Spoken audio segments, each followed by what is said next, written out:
Знакомьтесь, Фридрих Эккельн, автор системы Эккельна, созданной для уничтожения низших рас. Немецкий нацист и военный преступник. Опергруппенфюрер СС и генерал полиции. В годы Второй мировой войны Эккельн руководил широкомасштабным уничтожением евреев на территории Прибалтики, Белоруссии и Украины. По его приказу были уничтожены более 100 тысяч евреев, цыган, славян и прочих нежелательных элементов Третьего Рейха. Его по праву можно считать одним из самых кровавых генералов Гитлера, который безжалостно уничтожал даже не солдат, а простой народ. Будущий нацист родился 2 февраля 1895 года в Германской империи. Фридрих с самого детства был антисемитом, завистником и патологическим лжецом. Учился мальчик плохо и даже не окончил среднюю школу. Однако он всегда и везде писал о своем высшем образовании. Фридрих с детства ненавидел евреев, особенно тех, кто отлично учился с ним в классе. После того, как его выперли из школы, Эккельн несколько лет трудился на заводе простым рабочим, а в 1913 году был призван в армию. Фридрих отважно воевал на фронтах Первой мировой войны. Он получил лейтенантское звание и был награжден Железным крестом. Зная, что на гражданке его ничего хорошего не ждет после войны, Эккельн хотел построить военную карьеру. Однако места в вооруженных силах Германии ему так и не нашлось.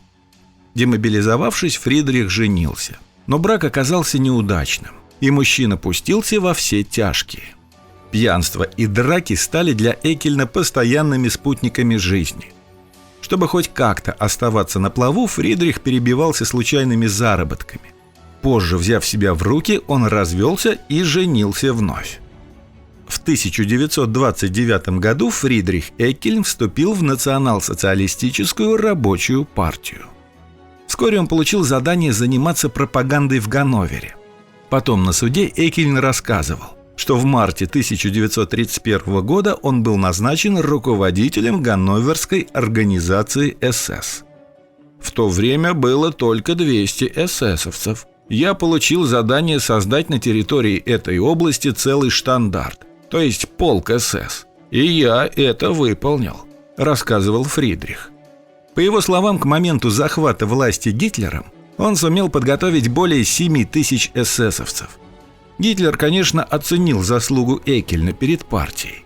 В 1933 году он был назначен начальником земельной полиции и руководителем северо-западной группы СС. С 1938 года Фридрих Эккельн занимал пост высшего фюрера Центральной Германии.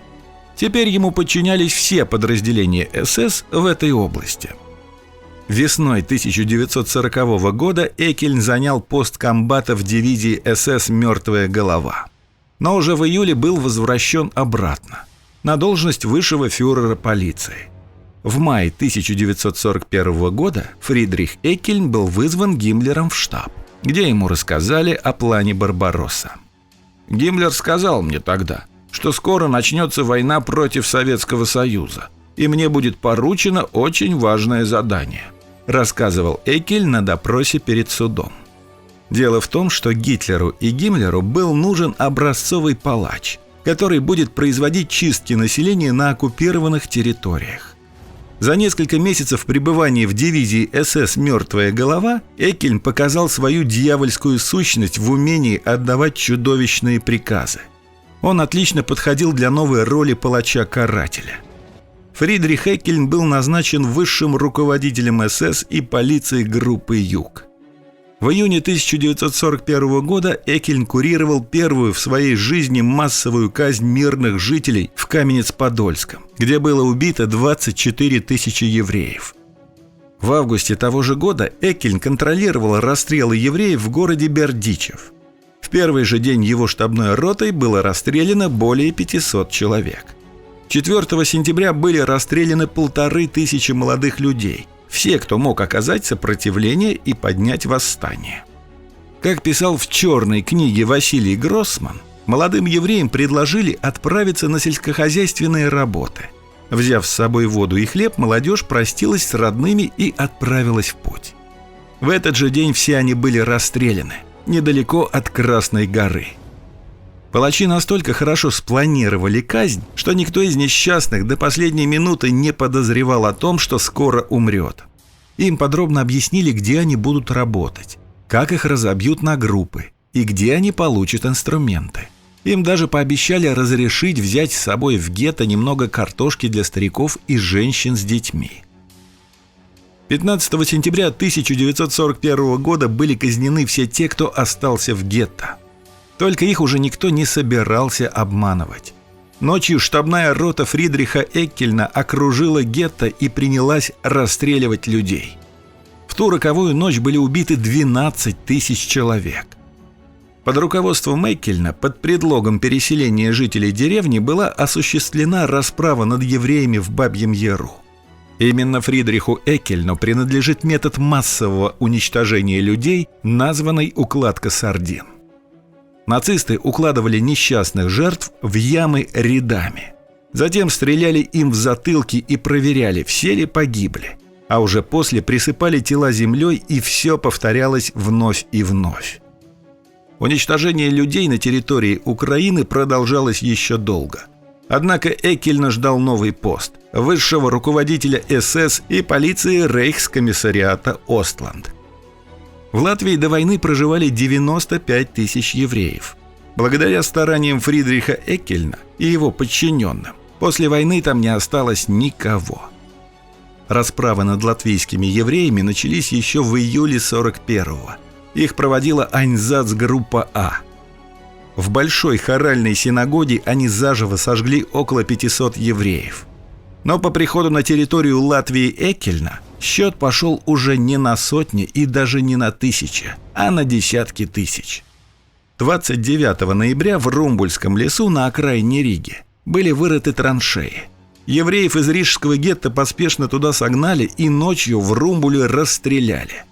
Тогда было убито 25 тысяч человек.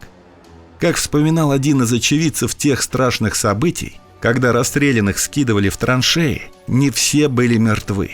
Земля на могилах еще какое-то время продолжала шевелиться. Историк Семен Дубнов, уводимый на казнь, кричал: «Евреи, записывайте, все записывайте». Массовые расправы над людьми проходили на территории всей Латвии.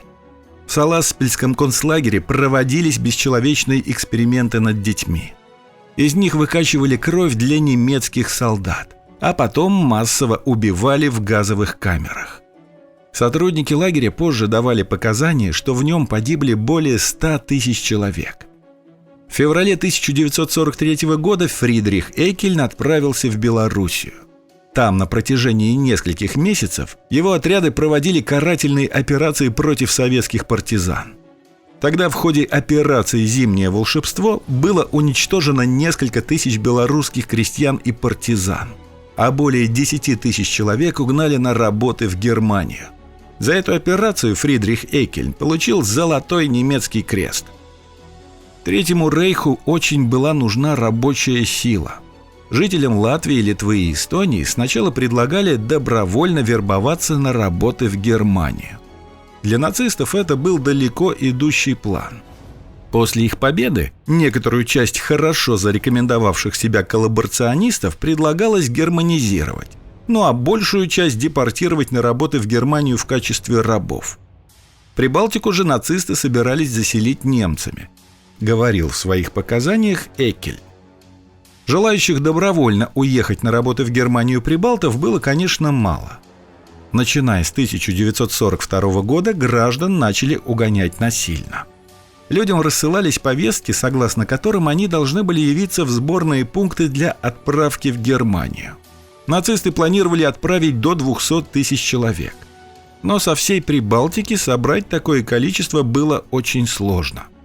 Учитывая, что в Остланде начали работу немецкие фабрики, полностью остановить там хозяйственную жизнь в планы нацистов не входило. Кто-то должен был продолжать работу и на оккупированных территориях. В 1944 году была проведена вторая волна насильственной отправки людей на работы в Германию. В этом же году, согласно показаниям Эккельна, нацистская верхушка дала приказ вывести все ценное в Восточную Пруссию, в первую очередь промышленное оборудование. Также были ограблены библиотеки, картинные галереи, музеи и церкви. 2 мая 1945 года Фридрих Эккельн был захвачен в плен советскими войсками. Следствие по его делу продолжалось больше полугода.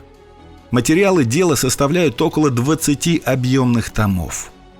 На суде Эккельн признал свою вину. «Я должен понести ответственность за все, что СС, СД и Гестапо сотворили в восточных землях. Моя судьба в руках суда.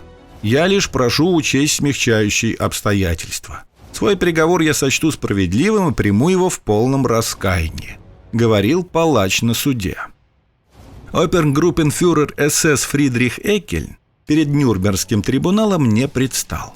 Он был казнен 3 февраля 1946 года в городе, где его знал каждый, и где число его жертв исчислялось десятками тысяч – в Риге. Вместе с еще 6 нацистскими генералами он был повешен. На этом у меня все. Если видео было вам интересно, ставьте лайки и не забывайте подписаться. До новых встреч!